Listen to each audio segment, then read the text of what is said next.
نحمده ونصلي ونسلم على رسوله الكريم أما بعد فأعوذ بالله من الشيطان الرجيم بسم الله الرحمن الرحيم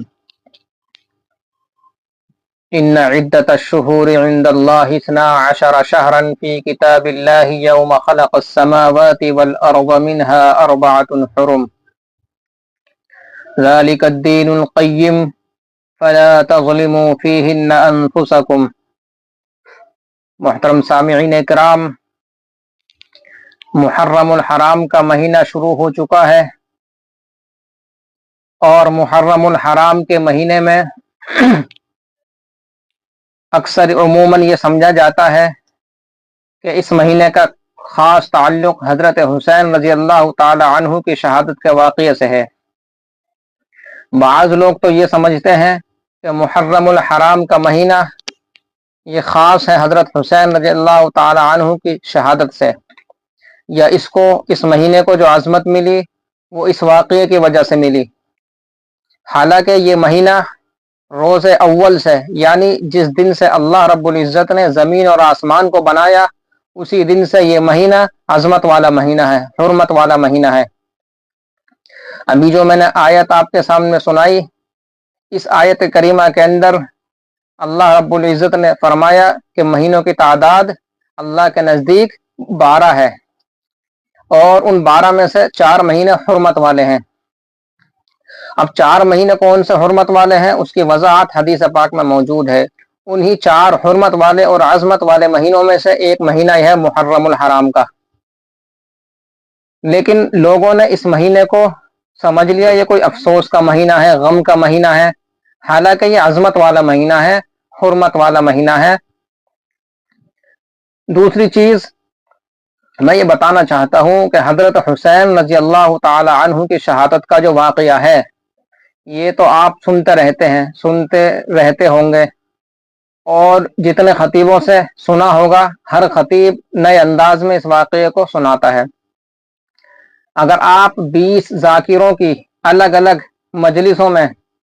بیٹھو اور ان سے شہادت حسین کا واقعہ سنو، تو ہر ذاکر کی کوئی الگ ہی داستان ہوگی۔ وجہ اس کی یہ ہے کہ یہ واقعہ وہ واقعہ ہے کہ اس کے اندر تقریباً 97% جھوٹ ہے، صرف 3% روایات ایسی ہے جو صحیح ہے، باقی اکثر حصہ اس واقعے کا جھوٹ پر مبنی ہے۔ جو داستانیں جو اس کے اندر رو رو کر سنائی جاتی ہیں، ان کی کوئی حقیقت نہیں، کوئی ان کی حیثیت نہیں۔ اچھا، اس واقعے کی شروعات جو ہوئی میں وہ بتانا چاہتا ہوں، یہ واقعہ آیا کس طریقے سے۔ پہلی چیز یہ، حضرت حسین رضی اللہ تعالی عنہ کی شہادت کا جو واقعہ ہے، کربلا کا واقعہ، وہ پیش آیا سن 61 ہجری میں۔ سن 61 ہجری میں یہ واقعہ پیش آیا، اور جو کچھ اس میں ہوا اس کا علم صرف اللہ کو ہے۔ اس واقعے کو لکھنے والا جو تھا، اس روئے زمین پر جو اس واقعے کی سب سے پہلی کتاب لکھی گئی، وہ لکھنے والا بھی ایک شیعہ تھا، اور اس واقعے کے ہونے کے تقریباً 100 سال کے بعد یہ واقعہ لکھا گیا۔ لکھنے والا شیعہ تھا، اس نے اپنی کتاب لکھی اس واقعے کے تقریباً 100 سال کے بعد۔ ایک شخص ہے شیعہ، اس کا نام ہے لوط بن یحییٰ بن سعید ابو مخنف الکوفی، متوفی 157 ہجری، یعنی واقعہ سن 61 ہجری میں ہوا، اور یہ جو لکھنے والا ہے اس کا انتقال ہو رہا ہے 157 ہجری میں، اور اس کی ولادت خود ہوئی ہے سن 91 کے آس پاس، یعنی واقعہ کربلا کے 30 سال کے بعد، یا ایک آدھ سال اوپر نیچے، 30 سال کے عرصے کے بعد اس کی ولادت ہوئی۔ اب یہ آدمی آگے جا کر کے 100 سال کے بعد یہ کتاب لکھ رہا ہے بغیر کسی راوی کے،